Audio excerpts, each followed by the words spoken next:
Welcome to another game review, this time Gloom of Kilforth. Now this is a fantasy themed, card driven, pure adventure game for 1 to 4 players, solo, cooperative, or competitive. It takes about 45 minutes to an hour per player, and I know it's an older game, but it is still out there. You can still pick it up. I found it anywhere from $80 to $100, and then there are expansions for $20 or so. And I know, Shadows of Kilforth has come out, but I was finished with Folklore the Affliction, and I really wanted more fantasy, Dungeons and Dragon-y kind of game, but I didn't want one where I felt compelled to have to paint all the miniatures first. So I decided I would pull this out, even though Shadows of Kilforth has come out, and this is a little older. I pulled it out and decided to take a look at it. Okay, so let's take a look at the components. First off the box, it's about 12.5 by 9 by 3, so just an idea of how much shelf space it takes. I went ahead and sleeved everything, but so first is the quick reference card. One side talks about the setup, all the game flow, the actions. The other side is really sort of the things you do the most and how you resolve things. We have a very nice rulebook. It is very detailed. Then you have a ton of different components. These are wood tokens for gold. These are when things are obscured, which has a lot of gameplay. Health tokens, action tokens. A felt bag that has all of the loot when you draw loot, so different things that you can, maps, gold, potions, all that sort of stuff. Of course there are dice. And it's all 1 to 6, or just a 6-sided dice. More tokens are these are little hourglasses, you can use them to get an extra roll, and this is just to use when you're obscured. Now it comes with standees, so here's just your bases for the standees. Some first player tokens, I don't really use those. And then you have your bad guy standees for your ancients and your different heroes. Now this was the Kickstarter version, so I think there's a Kickstarter exclusive character in there, but I don't know which one's which. And then these are just tokens when basically strangers become an enemy. They may be an enemy for one player but not others, and that's why there are these multicolored enemy tokens. Not real applicable in the one-player game. Then you have your cards, and there are lots of different types of cards. These are your night cards used to track the progress of the game, and it tells you which locations flip over and go into gloom status. You have a group of cards. These are your saga chapters, so each game has basically 5 chapters and then the final boss, and you have to complete certain things to finish each chapter. So there are multiples of those. Then these are your classes and your races. Basically your races have a male and a female side. No difference in gameplay, but just your option. And after you pick your race, you pick a class, and the class modifies your race characteristics. Next big group are your ancients. These are sort of your bad guys, and you also have, each of them has an ability, and each of them has a group of plots, things to foil you at the end, and they are ancient specific. Moving along in here, these are basically, there are 4 types of rewards you can get. There are spells, there's loot, titles, and I've forgotten what the other one is. These are items which are just your treasures.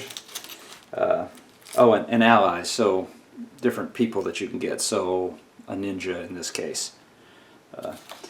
So those are other cards, and those you have to collect those up sometimes in order to complete quests, and they upgrade your abilities. These are all your locations. One side is your real, pretty land, where they may be. And then once it goes into Gloom, if you end your turn there, you lose a health. But there are 25 different locations, and so as you go through those locations, they flip over, and if you run through all 25 of them, then the game is over and you lose. And then the types of each of them have things that can happen. So these are just your cards for the plains, the mountains, the badlands, or the woods. So these just get drawn as you go along, and you either have a quest, or you may have a stranger, or another stranger, or another stranger, or an event where just something happens, or there are enemies. Well, this one doesn't have a whole lot, but oh, and places. So a place, and you have to, basically you defeat all of them. Enemies you have to fight, the others you have to defeat in order to collect the cards. And then for each different type of race, or class, you actually have these abilities. As you get stronger, you can choose one after each of your chapters. So in this case, you can become a battle wizard or an angler. This one, you can heal a hit point. This one is just gives you an arcane and gives you +1 to your fight. So those go through, and they're smaller cards, and like I said, the artwork is very nice on all of these.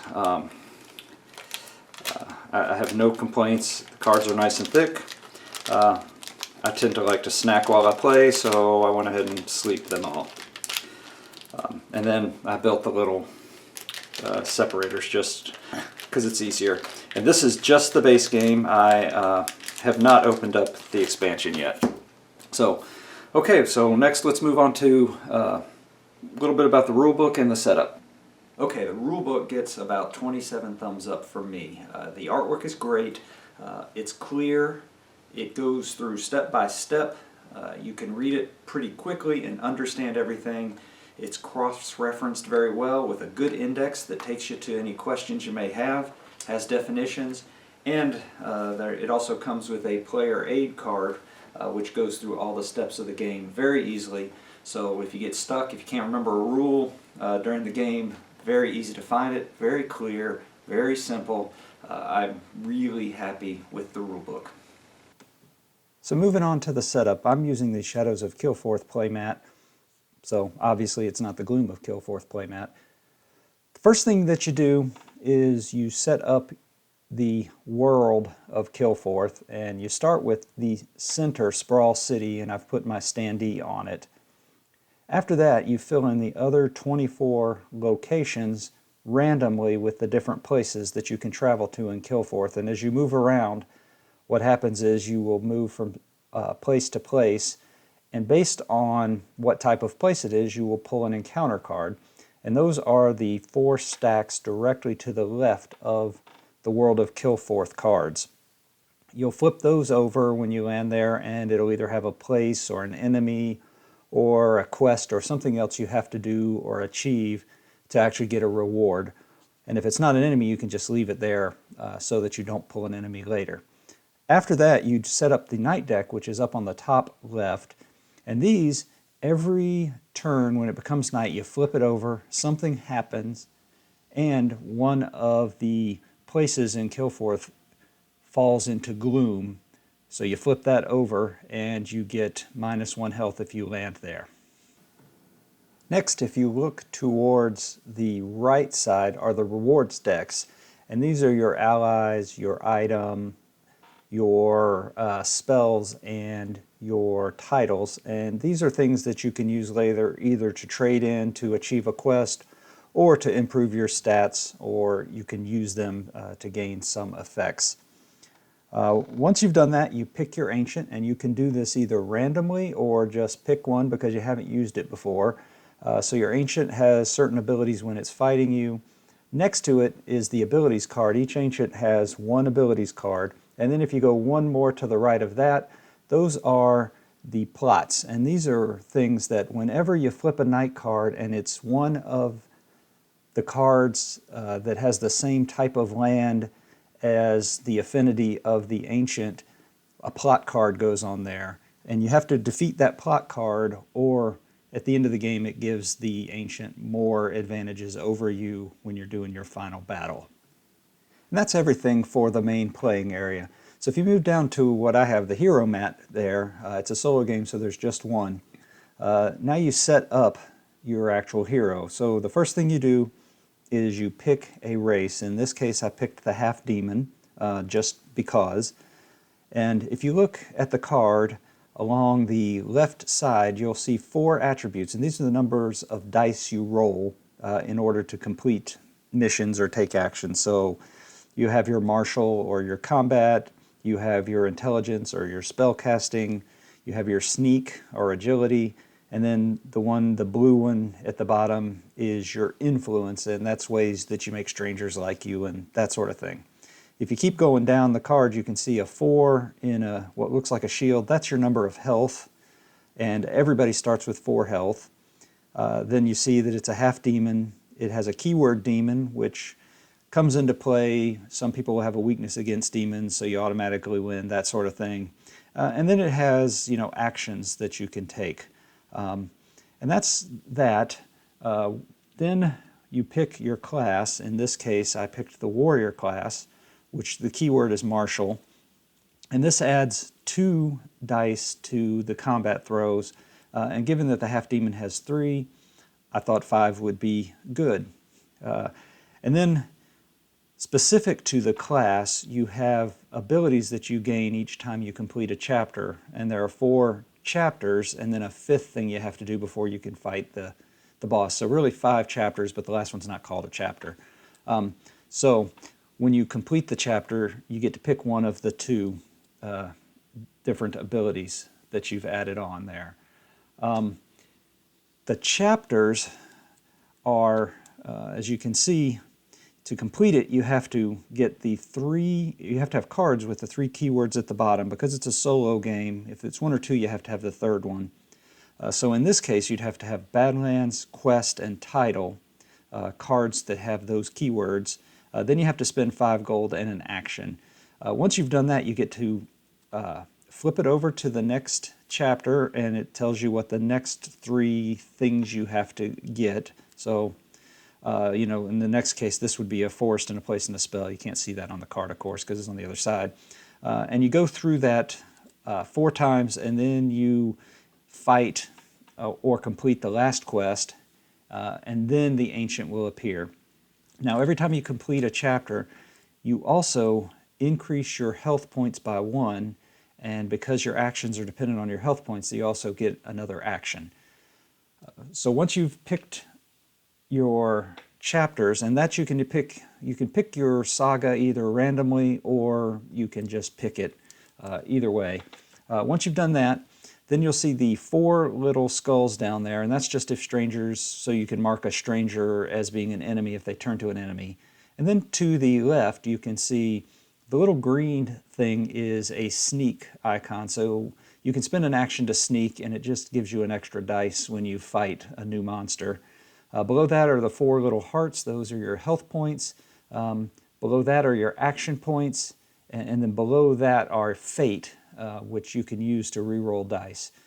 Then what you see are 6 different little barrels. Those are items from the loot that you can have on the board at one time. That's the max you can have.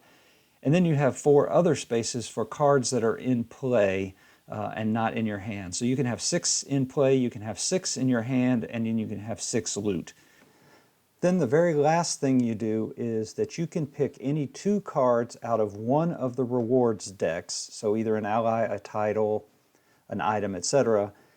You can look at them, you pick one to keep in your hand as a rumor, and all the cards in your hand are called rumors. And then the other one you shuffle back into the deck. And once you've done that, you have now completed the setup. Alright, so the game is all set up and ready to go. I have my character there on Sprawl City. We have the Prince of Ruin, which is a forest creature, as our main antagonist. I'm a half-demon warrior. I have my 3 cards, 3 saga cards, which gives you the 5 different events, one on each side. And in this case, in the first saga, I have to get a Badlands card, a quest card, and a title before I can regale and move on. I have a sneak token. I have all of my other tokens laid out. And I picked Ally as my initial card draws. I drew 2 and got the Ninja, which is, I have to go to the Endless Bracken to activate that card, to change it from a rumor to an asset. And so really I'm all set up. I'll just go through a couple of quick turns to show the mechanics of how this all works, and then move on. So if it's not, the first phase is Dawn, so nothing to do with Dawn on this turn because it's the first turn, but you would actually, any defeated heroes would get 2 hit points and be at Sprawl City at that point. Any encounter successes from, if you've partially defeated a monster or partially completed a quest, you lose all of that. You unveil any veiled cards, which are, cards down here, assets that you've used. So basically you recharge them. And then you get your action points equal to your current number of hit points. So it's important to keep your hit points as high as you can. And then you move on to the daylight, or the hero turn. So we'll start out with that. So I know I want to get over here to the Endless Barrens and activate my Ninja. I also want to grab a Badlands card, which my Ninja is, a quest, and a title. So I think the first thing I'll do is I'll spend 1 action point and hide, which gives me an extra fight if I come across a monster. I'll spend my next action point to move, and there are other things you can do. You can search, you can confront, which means if there's a quest or a place and you want to try and get that card to become a rumor instead of just sitting on the board, you can do that. You can clear obstacles, which can get placed at some point. You can't do anything until the obstacle is gone. You can discover things, kind of like a search. Or you go to the market if you're in Sprawl City. And then the regale action, of course. So I'll take that move. Now when you hit a new location, you draw from the actual deck. And so this is the Wasteland deck. This one is the Well of Essence, so it is a place. It is Respite, it's Badlands, or its titles. And then you have your 4 knowledge or 3 sneak, and that's what you would have to use if you want to confront it. You have to roll dice until you get that many successes. In my case, the demon has 3 knowledge and 1 sneak, so it would take many times of rolling to actually get that total. And I think I'm just going to leave it there because every time I move back onto this space, I'm not going to have to draw again and risk a monster. So then the next thing, I think I want to move one more time and go to this Endless Badlands. Move here. I'll draw my next one. And this is a kobold. Now a kobold, when you draw an enemy, you have to fight it right away. So in this case, he has 2 attacks. I have 3 plus my 2 here for being a warrior, that's 5 attacks. Plus my sneak gives me a 6th attack. So fighting and how you confront anything all sort of work the same. So let me move over to my dice and we'll fight the fight.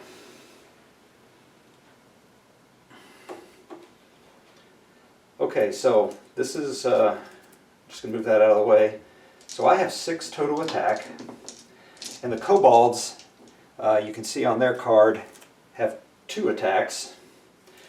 So they get to roll 2 dice. I get to roll 5 dice normally, but 1 because I was hidden, and that's just for the first round. And then all rolls of a 5 or a 6 count as a success. So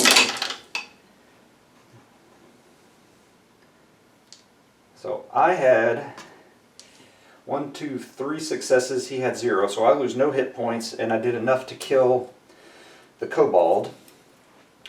So, when the kobold is defeated, I can either take the card or I can choose one of the treasures through here, draw from, this one is a treasure chest, so I would draw out of the treasure. Other ones would have title or would have spell or ally, and you can tell by what this little piece right here. So in this case, I want a Badlands, so I think I'm going to, actually I have a Badlands already, so I think instead of taking this as a rumor, I'm going to discard it, and I'm just going to draw the top treasure, and it becomes my rumor. So poison, it's an item, and I can sacrifice this to take away a hit point. I have to go to the Wretched Bog to activate it. Then the second thing I can do, the second thing you do is you can either take gold, one gold piece, or you can draw one of the treasures. Since it's only one, I'm going to take a risk and I'm going to draw a treasure, and I drew a map. So the map allows me to relocate to any Badlands location. That could come in handy. So now that all that is done, we come back. I've put my map down here. I can use it. It's a one-time use. I discard the kobold card, and I have one more action. So what I'm going to do is that I am going to do the discover for my last action and convert my ninja, I think, to an asset, which means I now get an extra sneak. If I have to roll sneak dice, I'll get 2 dice instead of 1. That will be the end of my turn, and now we move on to the night phase. So if you're at a gloom location at the start of the night phase, you lose a hit point. There are no gloom locations yet because it's the first turn. Next, you draw and resolve a night card. And to resolve the night card, in this case, Clannish Rally, it's the Blessed Grove. So there's multiple things that go with this. First, Blessed Grove goes into gloom, so you got to find it. And that is way up here in the corner. It is now in gloom. It says place this quest at the Blessed Grove. So this is a quest where you have to either do 4 knowledge or 3, basically the charisma, and to actually achieve the quest. And when you do so, it's just like with an enemy, you can do a spell or the card, or you can take 3 gold or draw. And now because this is actually a forest, you have to draw the plot card. So in this case, plot card for the Prince of Ruin. You see it has the forest here. You take that out, and basically to defeat this, lose armor points equal to your hero's skill level. So right now it's a skill level 1. And if you don't get rid of this plot, you'll lose a hit point once he's revealed every turn. And then you just place this plot spot that you just put into gloom. So, and that would be the end of turn 1, in which case you now go on into the dawn phase again. Alright, so now we've moved on to the dawn phase. Nobody's died, so we're not going there. Nobody is sitting in gloom. So we will reactivate our our action points, because we still have 4 hit points. I don't think I'm going to bother hiding, because I'd rather have the extra moves. So the first thing I'm going to do is I'm going to burn an action and move. So I'm going to come over here to the Hidden Woods. This will get flipped. And then what I have here is a place, but I do see that this place, if I defeat it, will give me a title, which I do need based on this here. So I'm going to try and defeat that. So what I'll do is I'll burn another action point to confront. Right, so I get 2 of these sneaks, and I have to have 2 total successes. So let me roll. Let's see. I got 1 success. So that means I can put one success towards that. I'm going to burn another confront, which takes me down to only 1 action point left after this to do it again. I didn't have any, so now I'm going to burn my last point to try and get it, and I got my second success. If I had not gotten that success, then what would have happened is the turn would be over and I would wipe away the one success that I do have.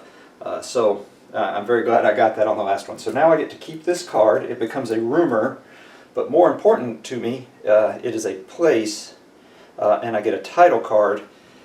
So instead of keeping it, I will discard it to take the title. So let's get rid of that, because I know I need a title card to get through this selection.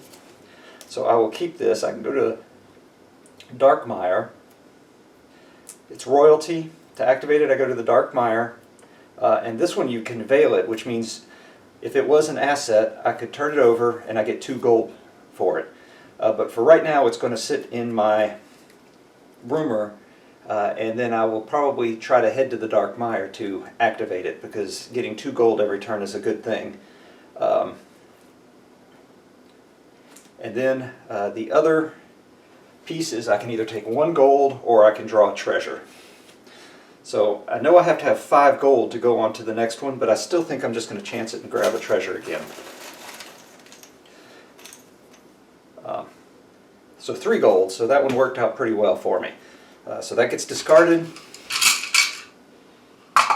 and add 3 gold to my pile. So I'm almost to what I need to regale and move on to the next level. Okay, now because that was my last activation, my turn is now over and we move on to the dawn phase. Now nobody is sitting in gloom, so nobody loses a hit point. Nobody has died, so nobody goes back to Sprawl City. So it's time to pull a night card. And this one is Besieged City. It's an event. So it says for the next turn you have to pay a gold to go into Sprawl City. I have no intention of going into Sprawl City yet, so I'll just discard this when I'm done, and the Barren Wastes then go into Gloom. So Gloom here, I'll get rid of this, and then I will recharge my activation based on my hit points, so I have 4 again. Again, I'm not going to bother hiding, and I will take my first move, and I know I want to get to the Darkmire in order to activate my royalty gold producing card. So I'm going to head this direction. I'll draw the next Badlands card. This one is a quest, which is good because I need a quest. And for this one I either have to defeat 2 charisma or 2 knowledge, 2 intelligence. So I'll now use one of my activations, so that's 2 of my 4, to try and defeat this quest. And I actually do it on my first roll because I only have to defeat 2. So that's good. I only lost 1 activation this time. I get to keep this card, which I will keep I'll keep this one as a rumor because I need a quest.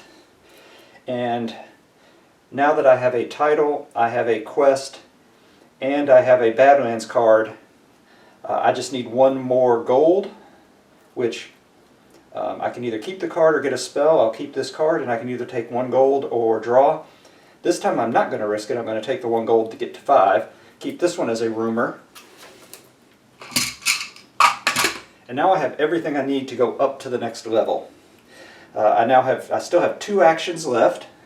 So I was trying to go to the Darkmire. So I'm going to take 1 more move to the Darkmire. Now because this already has a card on it, I don't have to draw another card, so I don't risk having an attack. I'm actually not going to up a level quite yet. I'm going to use my last activation to convert my royalty to an asset and end my turn. And I'll go 1 more turn just to go through the leveling up process, and then that'll be the end of this piece of the playthrough. So that actually takes us back to the night phase again. So again, nobody's dead. I'm not on any place in gloom, so we'll draw our night card. In this case, it is a weather event. When night begins, each hero who is not either hidden or at a location with a place loses 1 hit point. So when night's already begun, so that'll start next time. Weather cards stay in play until another weather card is drawn. So until there's another weather card or something that gets rid of this card, if you're not hidden or you're not in a place, you lose a hit point. And actually this wouldn't even matter because I am in a place with a place. So then that's the end of the night phase, other than Misty Ferns then goes into Gloom. And I'll have to find Misty Ferns over here. Again, it was not a force, so you don't do another plot. Okay, so this is now the start of the next turn, and so now I'm going to level up. And I do that by spending one action point on a regale. It says I have to spend 5 gold, so I will get rid of my 5 gold. And then I have to have a Badlands quest or title. So in my rumor hand I have a quest and a Badlands, and I will discard those. If they're in your rumor hand, you have to discard them. Now I have a title, but it's in my assets. So if it's in your assets, you can either discard it and take the gold for it, or you can just use it and leave it in your hand. So in this case, I'm just going to use it and leave it in my hand. So I've satisfied all the requirements to go on to the next chapter. So you flip it over, and for the next chapter, I will need, again, 5 gold and an action, but I'll need a force to place in a spell card. And then the other thing that you do is now you get to choose one of the 2 level ups. So this one you can either marshal, which is a veil, means you flip it over, and during the fight you can re-roll any die with a 1, so you'll be able to do that once per turn. Or on this one, at a mountain location, you can heal a hit point. So I think what I would do is I would keep the turning all of your 1s into hits.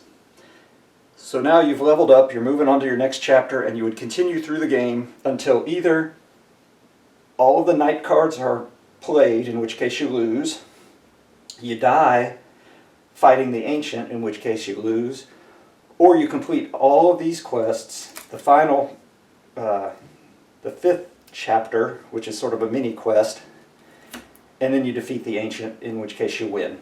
So that's really how the game plays in a nutshell. There are lots of other nuances, but that's sort of the gist of how this plays.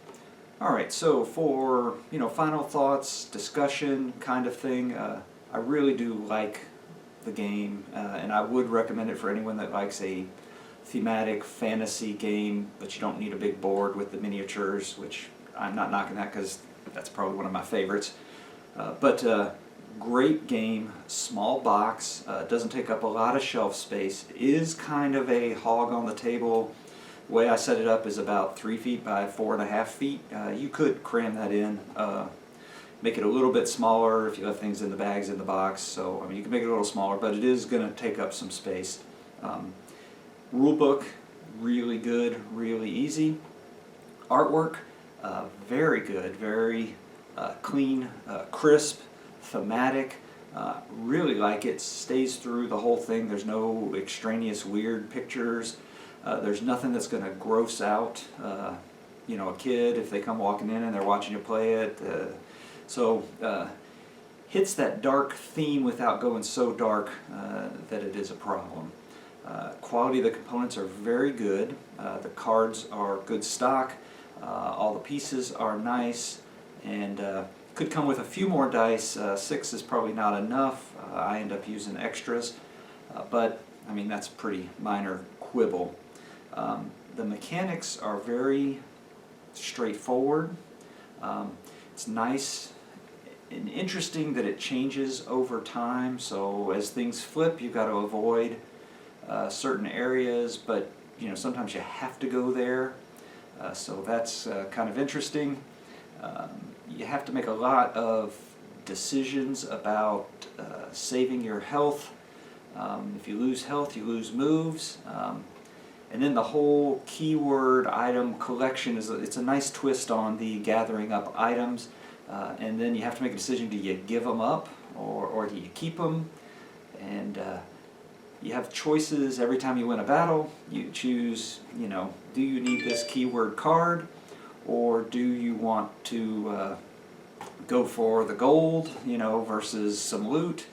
So it's pretty interesting how all the decisions you make along the way, and really you feel compelled compelled to go get stuff because you're growing your character, you're getting more powerful. When you complete one of the scenarios, you get more health, and then where you stop and whether you do a quest or not, or whether you leave the quest so that you don't have to worry about a monster popping up, and then some of the monsters that it's helpful at the end, some it hurts. I did not find so far that the plots really make a huge difference. They're all pretty easy to defeat, but that may just be a one-player game kind of thing. But I could see if you forget about it or ignore it, then they could become problematic. I think the replayability is good. You've got enough types of ancients to keep you busy. You have enough characters and classes to change it up, and then the randomness of the board and what you draw and your rewards. You can play this a lot of times without having the same game over again.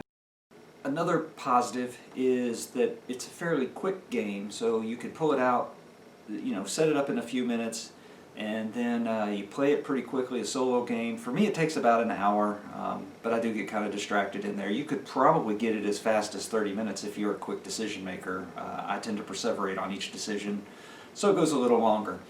And then the last thing, and this is going to sound kind of strange because I get totally immersed in the game, and it's incredibly thematic. And there's the whole world behind Kilforth, and it would be great. You could do books, you could probably do film, but the two don't go together for me, which it sounds kind of strange. I get immersed in the game, but I sort of create my own world. It's all about my character and growing my character, and yeah, it's defeating the ancients, but I don't translate the great story work behind the game into the game as I'm playing it. I know that sounds kind of strange, and it really doesn't ultimately matter because I immerse myself in the game, but I don't feel like I'm going into Kilforth, and I'm not working against the ancients who are working for some higher power. It's just I'm an adventurer in a world, and I'm going to kill the ancient, and I have a quest and a mission. But like I said, could probably write some pretty cool novels based on this world. And then the very last thing is, I have to say, my very few interactions with Tristan Hall have been very positive. So I appreciate game developers who actually talk to the folks that play the games and are interactive. He spends a lot of time on Board Game Geek, so there's a big positive there. So overall, this is not an on-the-table, all-the-time kind of game, and it's definitely not a trade-it or trash-it kind of game. Is it an in-the-closet and pull it out every few months? No, probably. I think this is a more on-the-shelf, when you need a quick fix of a game without a lot of setup, and you can do it over 45 minutes to an hour, or maybe just leave it out for a weekend. I think that's kind of where it lands for me. It's an on-the-shelf, pretty quick, or pretty routinely in my rotation of games here on my solo table. So with that said, Gloom of Kilforth, great game, really liked it, and until next time, happy gaming.